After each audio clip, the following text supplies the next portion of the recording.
ما تبقى من قسم شرطة الرمل: سيارات محروقة وكذلك المبنى، وكل من بداخله فروا ضباطا وجنودا ومساجين.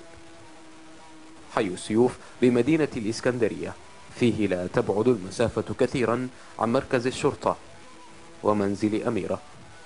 أميرة قتلت عندما كانت تقف عند هذه الشرفة.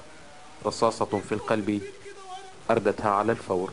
عمال بينزل دم زي الكبده كده. لكن انا بنتي ما عملتش حاجه، انا بنتي ما عملتش حاجه، انها بتذاكر. ده ذنبها انها بتذاكر علشان تنفع البلد دي. برضه غصب عنهم احنا مصريين وهنفضل مصريين. بنتي لسه طفله، لسه 16 سنه، 16 سنه لا راحت ولا جت. أميرة متفوقة في دراستها وشهاداتها بقيت سلوا لوالديها، أما صورها منذ الطفولة إلى الصبا فوالدها لا يمل نظر إليها كل لحظة وكل ساعة. أما والدتها قالوا ماتت قبل ما تنزل من هنا، قبل ما تنزل من الشقة كانت ماتت، قاسوا النبض لقوها ماتت.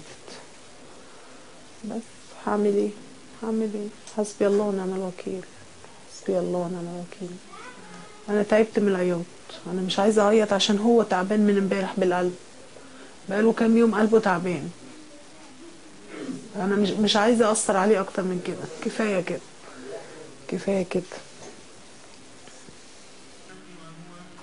أحمد شقيق أميرة الوحيد ومن تبقى لهذه الأسرة لم يستطع الحديث عن أمه. خلاص يا أحمد، حقك عليا يا ابني، حقك عليا.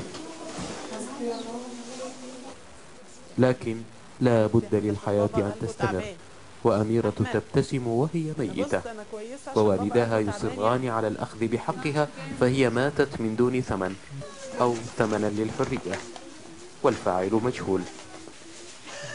محمود عبد الكريم، العربية، من مدينة الإسكندرية.